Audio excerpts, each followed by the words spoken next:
Kathy Thomas. I'm with grilling guru Steven Raichlen. And Steven, you have a new book out. I do. It's called Raichlen on Ribs. And surprise, surprise, it's all about ribs. How wonderful. What are we going to do today?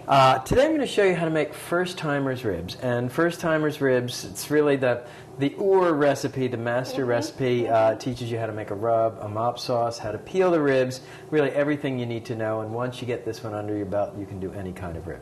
Somehow I know they're going to be delicious. How do we start? All right, starts with a mop sauce. So we've got a couple tablespoons of melted butter. And to this we'll add about a cup of apple cider and a few tablespoons each of soy sauce and bourbon. And you know what, we can just heat that up, make sure the butter is completely melted. And the reason it is called a mop sauce is because you use one of these, a barbecue mop, to apply it. And that's going to be mopped on? As the ribs cook. Yes. Right, and the mop sauce adds flavor, it keeps the ribs moist, and it also gives you something to do while the ribs cook. Okay, without doing any harm. All right, and I know that bourbon's going to make it taste good. Good. So, let's move over here. Okay. Next step now is to make the rub, and a rub is simply a seasoning mixture that's applied to the meat. You actually rub it into the meat. You'll see that in a minute, which is why it's called a rub.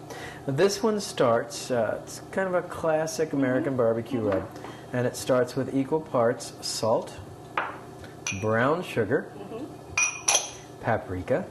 That's sweet paprika? Sweet paprika, or if you'd like a spicy rub, you can use hot paprika. Then we have freshly ground black pepper, dry mustard, garlic powder, whoops, And that's sticking. and celery seed. Now, when it comes time to make the rub, I see you provided me with a spoon, but actually I like to use my fingers. And why is that? So if there are any lumps in the brown sugar or paprika, And that happens, doesn't it? we can break them up. All right? So, there is the rub. And the rub is ready. And the rub is ready. Okay, next step will be to peel the ribs and apply the rub. Okay, now, Kathy, the first secret to making great ribs is to pick the right ribs. So if you don't mind, I'm going to do a little anatomy lesson. Would you turn around and face your back to the camera, please? Certainly. All right, the cut we're using today is called the baby back. It's actually cut next to the spine, and it goes down like this. And the beauty of the baby back rib is that it's, you can turn around. Do some more. It's very well marbled, it's very tender, it's quick cooking, and it's relatively even from top to bottom, but this particular one is not, so can't do that. All right. So the next step is to remove the membrane, which is on the back of the ribs. That is called the pleura. And there used to be a disease, maybe there still is, called pleurisy. It's an inflammation of that membrane. So with a sharp instrument like a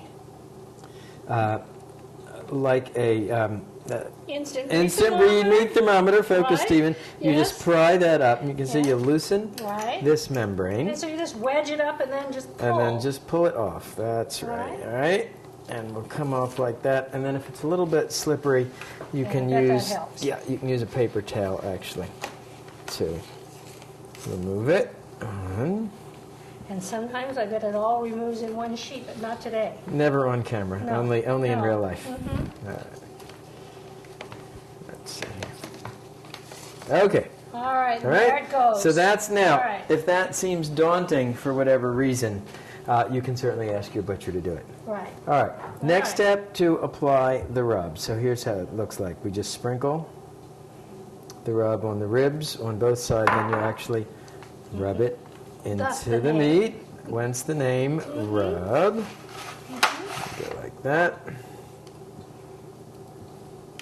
And if you have the time, you let the rub cure the meat in the refrigerator for about 4 hours before cooking.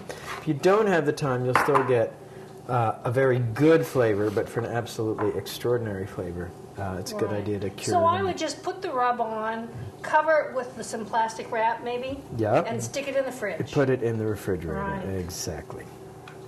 All right, so we go like that. And do you want to do some rubbing? Oh, you know that I'd love to.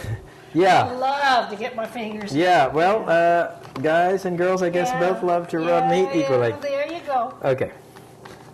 So we'll do like that.